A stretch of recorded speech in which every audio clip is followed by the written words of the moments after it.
Salut, c'est Trado, je suis content de vous retrouver pour la mise à jour des zones d'accumulation rationnelle pour les cryptos majeurs. Je vous rappelle que ce format ne s'adresse pas aux traders, c'est un format pour ceux qui veulent accumuler petit à petit des cryptos majeurs au meilleur prix pour le long terme. Il n'y a aucun présupposé quant à la valeur et à la qualité des cryptos que j'énonce. Ce sont simplement les 6 cryptos les plus grandes en termes de capitalisation, sans aucune préférence de ma part. Et on commence bien sûr avec le roi Bitcoin.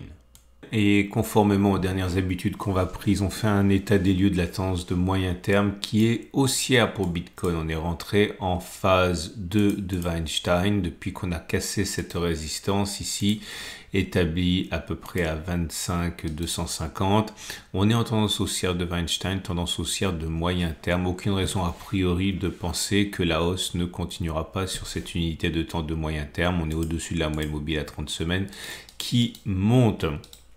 On bascule du côté des données journalières et comme vous pouvez le constater, la situation est celle d'un ralentissement au contact d'une résistance. La tendance sur cette unité de temps est à la consolidation en dessous de la zone de résistance des 31 070 30 500.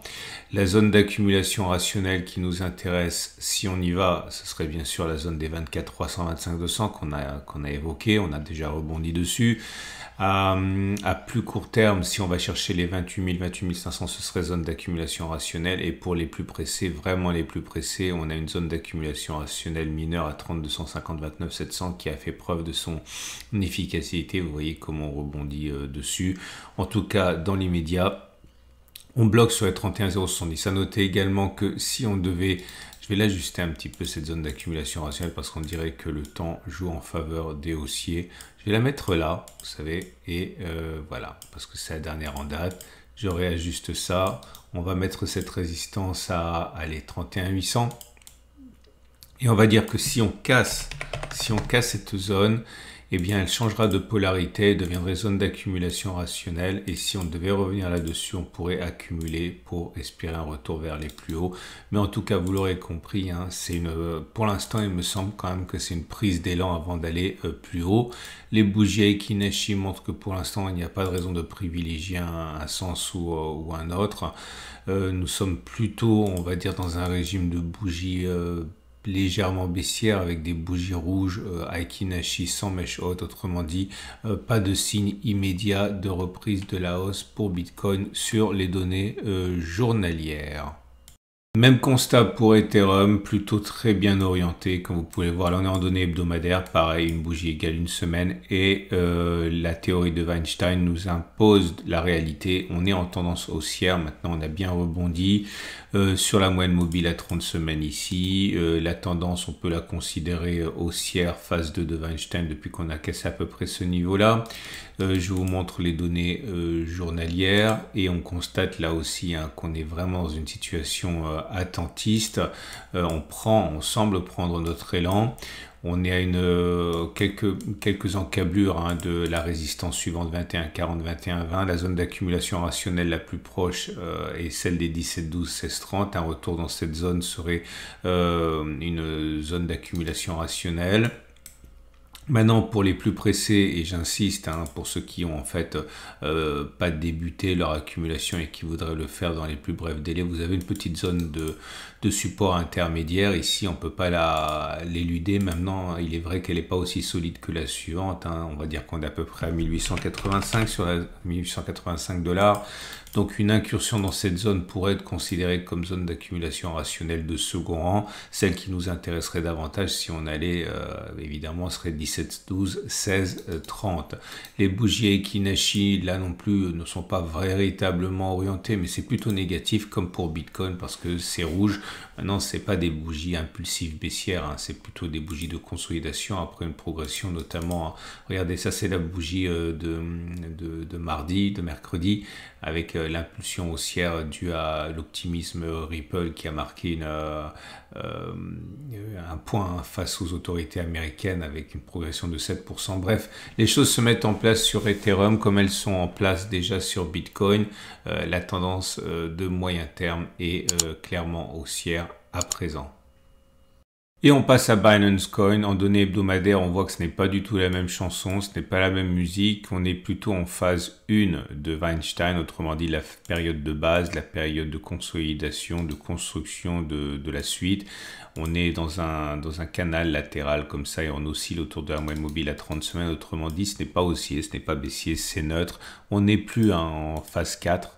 La plongée a eu lieu, on a reconquis la M30 depuis. Donc pour l'instant, les investisseurs doivent prendre leur mal en patience tout en sachant, et ça c'est les données journalières qui nous le montrent, qu'on est en zone d'accumulation rationnelle. Et les investisseurs ne s'y laissent pas tromper puisque comme vous pouvez voir la multiplication des mèches basses ici, ça c'est du ramassage, ok, ça c'est du ramassage en règle, les plus bas sont systématiquement achetés.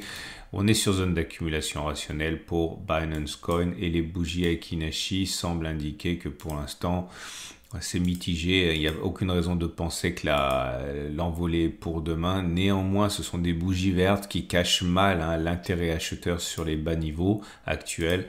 Mais objectivement, on est en zone d'accumulation rationnelle, on n'arrive pas à s'en détacher pour l'instant.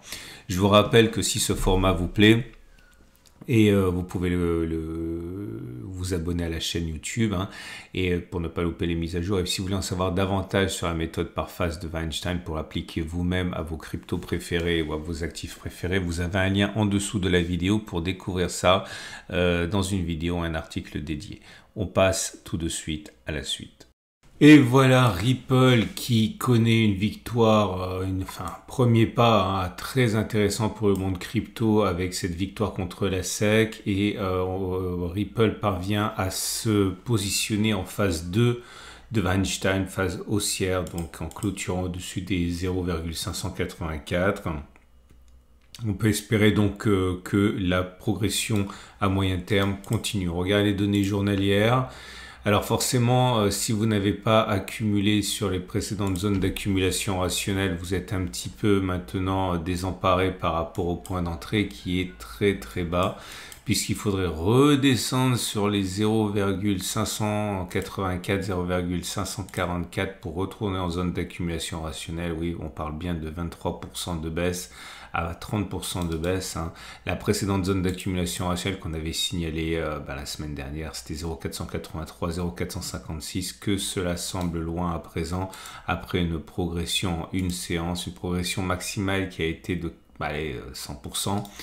On n'a pas eu terrain depuis les plus hauts, puisqu'on en est maintenant à moins 20% par rapport au plus haut, mais voilà, encore une fois, les prochaines zones d'accumulation rationnelle semblent très éloignées. Si on ne devait jamais les retoucher, ce qui est possible, il faudrait attendre de repasser la zone de résistance, espérer un pullback pour pouvoir acheter et repartir vers le haut avec de l'espoir. Mais pour l'instant, vous l'aurez compris, on n'est plus sur zone d'accumulation rationnelle, on l'était la semaine dernière. Sur Ripple, les bougies Aekinashi là aussi ne sont pas aussi bonnes parce que ça fait 3 jours qu'on consolide, mais ça reste quand même vert.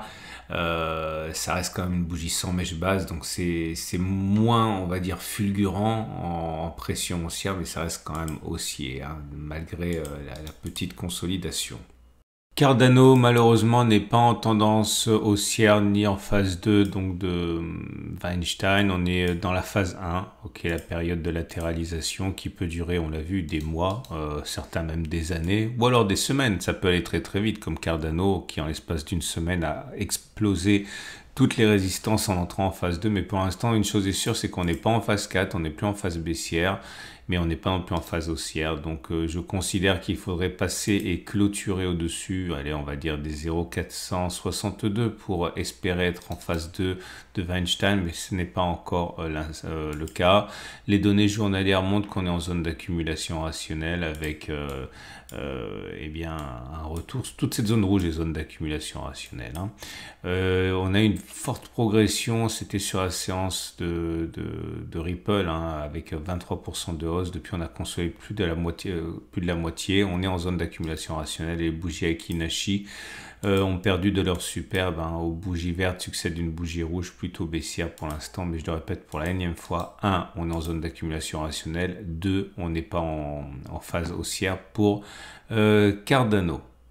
Et voilà Dogecoin qui n'est pas en tendance haussière hein, pour le moyen terme. Toujours en données hebdomadaires, vous voyez que les cours sont en train de latéraliser, se lever autour de la moyenne mobile à 30 semaines. Bref, typique d'une phase 1 de base, de consolidation, mais pas de phase haussière pour l'instant en ce qui concerne Doge. Vous remarquerez également que sur les données journalières, on est sur, on n'est pas sur zone d'accumulation rationnelle majeure, hein, puisque elle se situe ici, mais on n'est pas très loin. Il y a véritablement des velléités de rebond. Hein. Depuis les plus bas, Dogecoin a quand même rebondi de la bagatelle de 30-40%, voilà environ.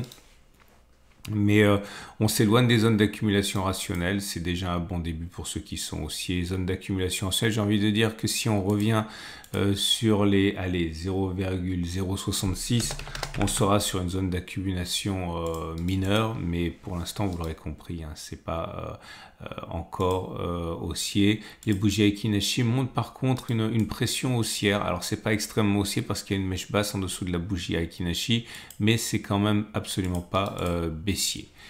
On va terminer avec votre demande de la semaine.